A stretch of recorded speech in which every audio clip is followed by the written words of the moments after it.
ergonomic science. Motion is divided up into 5 different classifications. A Class 1 motion is moving only your fingers. A Class 2 motion is moving from the wrist. A Class 3 motion is moving from the elbow. A Class 4 motion is moving from the shoulder. And a Class 5 motion is twisting from the waist. When you are looking at these videos today, I want you to observe them from an ergonomic perspective and see if you can count the number of Class 1, 2, 3, 4, and 5 motions, since that metric is, in some way, a reflection of a clinician's efficiency, to say nothing of a function of their propensity for musculoskeletal injury. I want you to observe not only the doctor, but the assistant as well. And then I'd like you to try and draw a connection between these motions and how the doctor and assistant function as a unit and cohesive team, working together with a singular goal and purpose.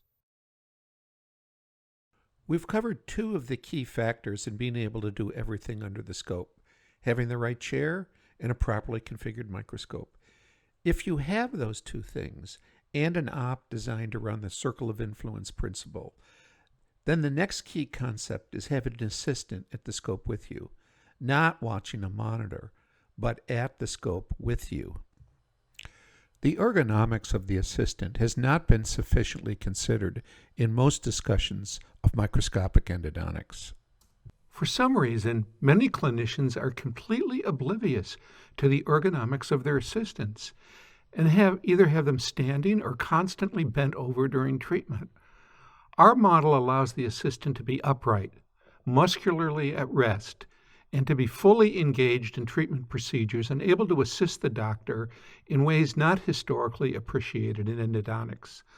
Notice here that Joy is completely upright, posturally at rest, and fully engaged in the procedure, anticipating all the nuances of complex treatments that we are faced with as endodontists. From another angle, you can see the circle of influence principle at work here, and how efficient her motions are, and how easy this actually is. She's measuring here, exchanging files, bending files, and helping me measure with an apex locator, in addition to suctioning. The point I want to make is that she is in the case with me, fully engaged and informed about whatever challenges we face. As you observe this model of practice and compare it to your own, it would be helpful to GoPro yourself and your assistant and compare the efficiencies. I can promise you that you will be in for a real Kodak moment. Even TDOers who have done this are astounded at what they see and are able to make rapid improvements. If you haven't designed your op according to the circle of influence principle, it will become immediately and painfully obvious where the inefficiencies are and what needs to be done to correct them. I urge all of you to do this if you really want to improve. Now I would like to give you some practical hints that you can take back and use Monday in your office if you're so inclined. Most of these are clinical situations where many think the microscope is, to quote, not needed or desired, unquote, or a kind of overkill that makes practice more difficult. I hope to convince you that even in these situations, and perhaps especially in these situations, doing everything through the scope provides great benefits. We will cover giving anesthesia, solving the chicken wing problem, ergonomic documentation, ergonomic recall exams, and surgical endodontic positioning. We will review 2 kinds of palatal anesthesia because these 2 injections are often considered the hardest to give painlessly: the sulcular anesthesia for rubber dam clamp anesthesia and the mid-palatal infiltration for maxillary molar pulpitis cases where good palatal anesthesia is a necessity. A microscopic approach to these injections enables you to give totally painless injections, but it requires attention to a lot of small details. Plus, we will also cover mandibular block anesthesia under the scope. Giving lingual anesthesia using a microscope has many advantages because it is such a precision procedure requiring exactness and accuracy. We will now demonstrate the procedure required to perform this ergonomically. The beveled side of the needle is identified and should always face the tooth surface when inserted into the sulcus, so that none of the crevicular epithelium is punctured during this procedure. This ensures a completely painless injection and requires extreme precision and steadiness of the hand to do it properly. The beveled side of the needle is placed toward the tooth surface, and then the needle is pushed down the lingual side into the sulcus without impinging any of the crevicular epithelium.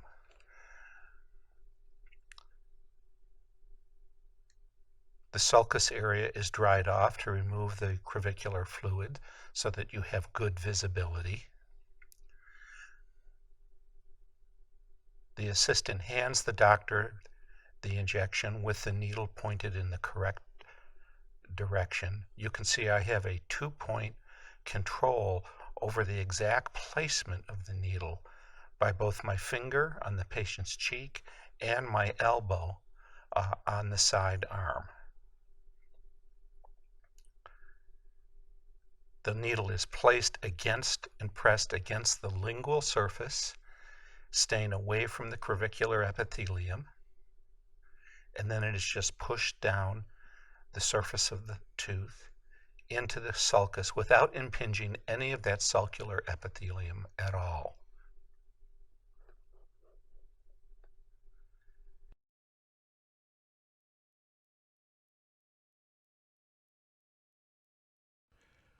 Now we will demonstrate how to give a completely painless palatal injection using a microscope. Again, a lot of small details. When giving a palatal injection, let's review what you actually see through the scope. After visualizing the area with your mirror, take the frozen Q-tip and place it perpendicularly against the palate so that it will not slide around. Leave it there for about 30 seconds to completely freeze the tissue. Then take the syringe, place it near the Q-tip, and then remove the Q-tip and place the needle close to the center of this frozen area. Inject 1 drop at a time, and this will be completely painless. Donna, can you feel that at all? You just had a palatal injection.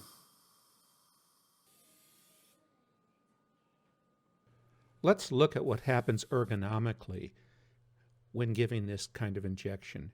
Here, Joy is freezing the cotton swab with the endo ice away from the patient. She completely saturates the cotton swab with endo ice.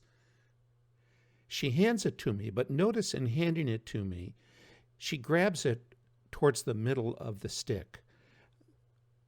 Clinicians struggle with this hand pass because their hands get confused with each other and in each other's way. So she's forcing me to grab it near the end of the cotton swab, and that gives her room to remove her hand and not bother me. So I take the cotton swab and I need to now position it perpendicular to the palate because it will tend to slide around. So I play with my position a little bit, and then I hold the stick steady, and I let Joy grab the stick near the end, keeping my hand still close to the end of the stick, which gives her room to actually grab the stick and put vertical pressure on it. After we have the stick positioned and steady, Joy will hand me the syringe. I will give the universal hand sign for the syringe. I will hold my hand steady until she moves, and then I will move the syringe towards the injection site. Joy is now holding the stick steady, looking through the scope, and defogging my mirror at the same time. Then she removes the stick after I've actually made the first few drops of anesthetic. Can you feel that at all? You just had a palatal injection. Now we will demonstrate mandibular anesthesia. Giving mandibular anesthesia under the scope is very easy to do, actually, as long as you have a microscope that goes down to 2.2x and an assistant at the scope that can really help you as a team member in giving this injection. You're able to see the whole lower jaw at 2.2x. You can look down while you're giving anesthesia if you think that's important. Basically, the entire injection is given under the scope. For a right-hander, the left mandibular block is the easiest one to give. Notice where the suction is placed there. It's placed very accurately by the assistant. The entire injection can be given under the scope without any problem at all. For a right-hander, a mandibular right injection is a little harder. You have to turn the patient's head to the right, rotate the chair, and then you have direct access to where you want to place the injection. You can still do it with minimal motion. Again, your assistant is right there with the suction at the same time. Endodontists struggle when giving anesthesia under the scope, and it is really very easy once you get used to it, and you won't have any kind of a problem with it after some practice. You can see here from the side that I'm completely upright while I'm giving it. I have the assistant at the scope with me the entire time. The chicken wing problem is familiar to everyone here. The chicken wing problem is generated by the need to raise one's treatment arm in order to use hand instruments in the posterior teeth. Raising your arm in such a fashion places great stresses on the shoulder, elbow, and muscles of the neck and back, eventually leading to muscle splinting, cramping, and poor oxygenation of those muscles. It is the classical repetitive stress injury, and endodontists suffer it more than any other specialty. Formerly described as shoulder impingement syndrome, it is technically a musculoskeletal injury that can be completely debilitating. It is also completely avoidable. The usual solution is to move 90 degrees to the patient's side and approach the case from the front, and avoiding having to raise the shoulder. This is not the solution. There is a secret to solving the chicken wing problem. And what is the secret? The secret is that you turn the patient's head and rotate the chair. It's helpful to use locking file forceps when you do this, because typically you are placing the file not with your hand, but with the forceps. Have your assistant grab the file with the forceps. That way your hand is never blocking your view, and you have unimpeded visual access to the canals. Practice changing files this way with your assistant. It is also very helpful to use smaller mirrors, because typically your access is more confined in these cases. The smaller mirror gives you a lot more room to manipulate the file and place it accurately. Remember, you have a microscope. You can make that smaller mirror look huge. Step 1. Take the forceps and place the file. Notice Joy immediately gives me the smaller mirror because she is at the scope with me and knows the access is restricted. If you try to do this with only your hand, it is very frustrating because your hand blocks what you need to see. Step 2. Turn the patient's head and rotate the chair. Although this is two separate motions, they are really done simultaneously, so it seems like a single motion. Again, the value of a patient chair that glides easily. You'll notice how I can keep my elbow resting on the armrest and do not need to raise my arm or move my shoulder. This is how it appears as the operator under the scope. Notice the difference between these two approaches and how simple this solution is. This is a review in accelerated time on a different patient, so you can see the procedural flow and how effortless this really is.